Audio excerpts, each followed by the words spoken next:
नमस्कार। आज की कहानी है मनु की। हमारे देश की प्राचीन अनुश्रुति में एक महत्वपूर्ण गाथा है। कहते हैं आदिकाल में लोग निपट अराजकता की दशा में रहते थे। वे मछलियों की तरह एक दूसरे का संहार कर जीवन निर्वाह किया करते। इस अनवरत संघर्ष के कारण जब उनमें से कई नष्ट हो गए तब बचे हुए लोगों ने मिलकर आपस में अनेक ठहराव किए। उन्होंने तय किया कि अब से हम कटुभाषी, उतंड, परिस्त्रीगामी या पराया धन हरने वाले का सदा के लिए बहिष्कार कर देंगे। लेकिन जब इस तरह भी काम न चला तब सबने मिलकर मनु को अपना शासक चुन लिया। पहले तो मनु तैयार न हुए। उन्होंने कहा, मैं एक बुरे कर्म से बहुत डरता हूँ। फिर मिथ्या आचरण वाले लोगों पर शासन करना तो और भी कठिन कार्य है। किंतु जब सबने प्रतिज्ञा की कि कोई कुकर्म करेगा दंड का भागी होगा, साथ ही राज्य कोष के लिए प्रत्येक ने अपने पशुधन और सुवर्ण का 50वां तथा अन्न की उपज का 10वां भाग कर के रूप में देना स्वीकार कर लिया। तब तेजस्वी मनु ने अनाचार का दमन कर सबको अपने अपने धर्म कर्म में नियोजित कर दिया। बहुत पुरानी कहानी है। ऐतिहासिक और प्रागैतिहासिक युगों का यह संधि का महत्वपूर्ण सांस्कृतिक और भौगोलिक नवनिर्माण का समय था, जिसकी धूमिल स्मृति आज भी उस युग की रहस्यपूर्ण कथाओं में सुरक्षित है। हमारे देश में उक्त काल में होने वाले सांस्कृतिक युगांतर की एक झलक जहाँ ऊपर उल्लिखित गाथा में मिलती है, वहाँ उस युग की सबसे महत्वपूर्ण भौगोलिक घटना की सूचना यजुर्वेद के शतपथ ब्राह्मण से लेकर महाभारत और पुराणों तक समस्त आर्य साहित्य में बिखरी हुई है। उस प्राचीन बाढ़ या जल प्लावन की कथा में पाई जाती है, जिसका उल्लेख ये कथवा दूसरे रूप में बाबुली, बेबीलोनियन, काल्दी, कैलेडियन, यहूदी, हिब्रू, चीनी, यूनानी, ईरानी तथा प्रशांत महासागर के द्वीपपुंजों में बसने वाली आदिम जातियों की अनुश्रुति में भी है। अचरज की बात तो यह है कि उपरोक्त दोनों कथानकों के प्रधान पात्र मनु ही हैं। वही दोनों के केंद्र बिंदु हैं। एक में वह जल प्लावन के बाद बचे हुए एकमात्र मानव के रूप में एक नवीन युग के प्रवर्तक और आधुनिक मानव जाति के आदिम पूर्वज की तरह हमारे सामने आते हैं, तो दूसरे में अराजक दशा के अंधकार से मनुष्य को पारस्परिक ठहराव द्वारा निर्धारित सर्वप्रथम आचार मूलक समाज व्यवस्था के उजाले में लाने वाले राष्ट्र नायक के रूप में दिखाई देते हैं। भारत के तो संभवतः वही आदिम महापुरुष हैं। यह सहज यह अनुमान किया जा सकता है कि बाढ़ उतर जाने पर संसार के अन्य भूखंडों की तरह जहाँ इस महादेश की भौतिक रूपरेखा निखरी होगी, वहाँ साथ ही क्रमशः उसकी संस्कृति की भी एक धुंधली सी लीक प्रस्फुटित होने लगी होगी। इस आदिम सांस्कृतिक रेखाकृति के आदि चतुर चितिरे कौन थे हमें मालूम नहीं। केवल मनु का ही नाम ऐसा है जो प्रागैतिहासिक युग के उस अंधकार में से उदय होते हुए एक विशिष्ट व्यक्ति का हमें आभास देता है। वही हमारी जाति क्षितिज पर प्रकट होने वाले प्रथम नक्षत्र हैं। इसलिए उन्हें ही अपने सर्वप्रथम प्रातः स्मरणीय राष्ट्र निर्माता कहकर ये करते हैं। आधुनिक इतिहासकार चाहे मनु को अपनी तिथि क्रम के तागे में न पिरो पाए, किंतु इस देश की विगत हजारों वर्ष पुरानी अनुश्रुति में मनु का नाम और चरित्र चिरंतन इतिहास ही के रूप में दृढ़तापूर्वक माना गया है। वेदों में मनु यज्ञ के आदि प्रवर्तक कहे गए हैं। वह कई एक वैदिक ऋचाओं के ऋषि भी हैं। वही प्रथम प्रजापति कहे गए हैं। उन्होंने ही पहले अश्विनी कुमारों से बीज बोने की कला, कृषि विद्या सीखी। वैदिक साहित्य में मनु के वचन को परमौस्ती कहकर अभिहित किया गया है। यजुर्वेद की तैत्तिरीय संहिता के अनुसार मनु की विरोधी कोई भी स्मृति मान्य नहीं। काठक और मैत्रेयायनी संहिताओं में भी मनु का आदर के साथ उल्लेख है। ऋग्वेद के ऐतरेय ब्राह्मण में मनु द्वारा पुत्रों में संपत्ति विभाग का वर्णन है। इसी तरह वेदों के बाद के समस्त भारतीय साहित्य में भी पुराणकारों से महाकवि कालिदास तक सभी ने मनु की यशो गाथा के गीत गाए हैं। वस्तुतः मनु इस देश के लिए कुछ सुनिश्चित जातीय आदर्शों के मूर्तिमान प्रतीक बन गए हैं। वह एक परंपरा के मूल स्रोत हैं। उनके द्वारा निर्धारित समाज व्यवस्था और शासन पद्धति की स्फुट रेखाओं से युक्त पद्धति ही आगे चलकर उस विराट राजवाद में परिणत होगी जिस पर कंसा, रवि, भरत, रामचंद्र, जनक, युधिष्ठिर, चंद्रगुप्त और अशोक जैसे हमारे महिमा में लोक नायकों की परंपरा विकसित हुई। भारतवर्ष को मनु की सबसे बड़ी देन वह मूल विधान है जिसके आधार पर आगे चलकर उन्हीं के नाम से प्रचलित सुप्रसिद्ध मनु स्मृति या मानव धर्म शास्त्र की रचना हुई। मनु स्मृति का जो संस्करण आज दिन हमें प्राप्त है वह जायसवाल आदि विद्वानों के अनुसार ईस्वी पूर्व दूसरी शताब्दी से अधिक पुराना नहीं है, लेकिन बेवर, मैक्समुलर, वुलर आदि का यह भी मत है कि इससे पहले एक प्राचीन मानव धर्म सूत्र था और उसकी ही भित्ति पर वर्तमान मनुस्मृति का निर्माण हुआ है। कहते हैं इस धर्म सूत्र का संबंध कृष्ण यजुर्वेद की मैत्रेयायनी शाखा के 6 चरणों में से एक मानव चरण से था, इसलिए इसका नाम मानव धर्म शास्त्र पड़ा। यह धारणा की जाती है कि महाभारत के अंतिम संस्करण की तरह मनुस्मृति का भी वर्तमान संस्करण ईस्वी पूर्व द्वितीय शताब्दी के लगभग भृगवंशी ब्राह्मण आचार्यों ने किया था। मनुस्मृति के कई श्लोक महाभारत में ज्यों के त्यों मिलते हैं। नारद स्मृति में मनुस्मृति को सुमति भार्गव की कृति बताया है।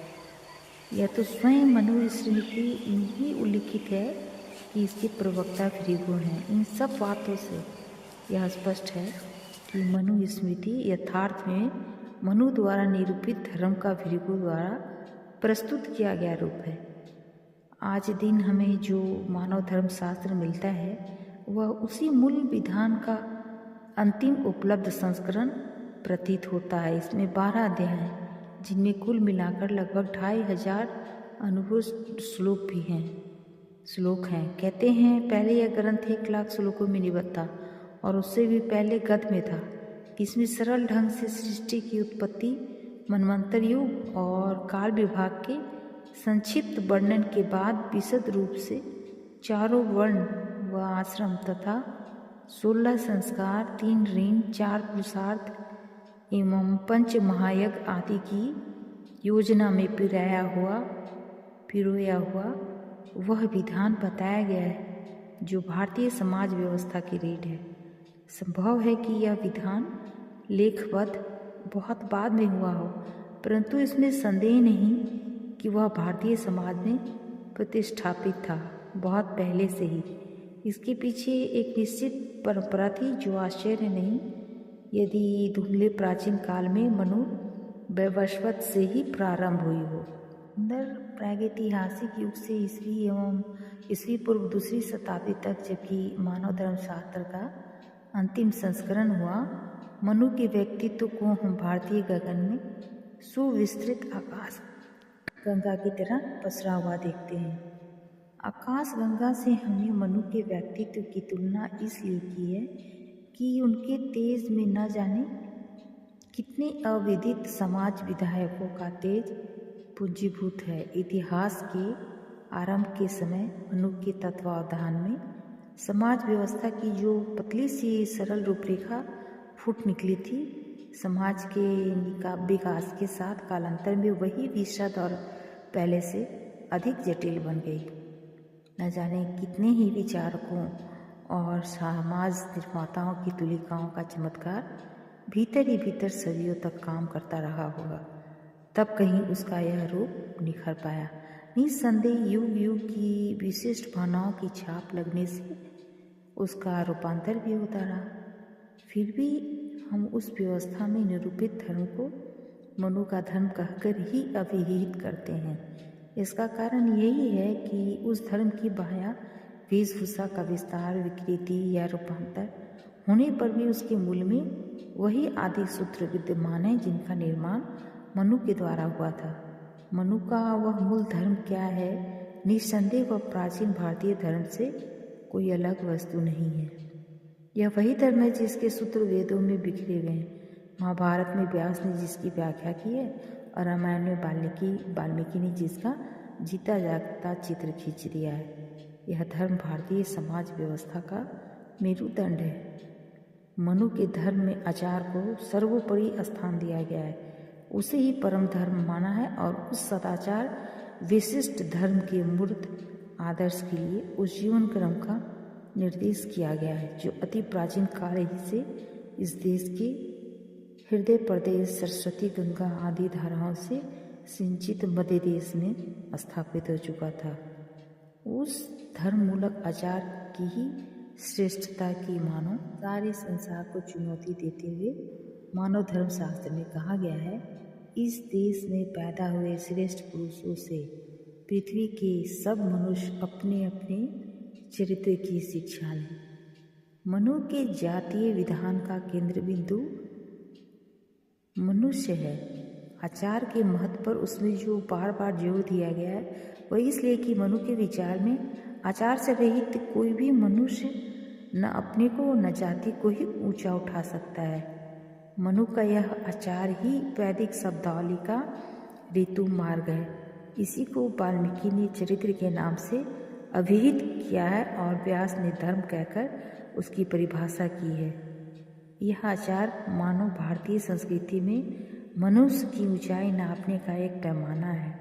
रह रहकर हमारे विचारकों के मानस तल से यही ध्वनि उठती रही है, मनुष्य का जीवन क्रम किस प्रकार का हो, हम किन दिशाओं में अपनी व्यक्तिगत और सामूहिक जीवन धाराओं को मोड़ें, जिससे हमारा संपूर्ण विकास होकर हम योगक्षेम से संपन्न हो सकें।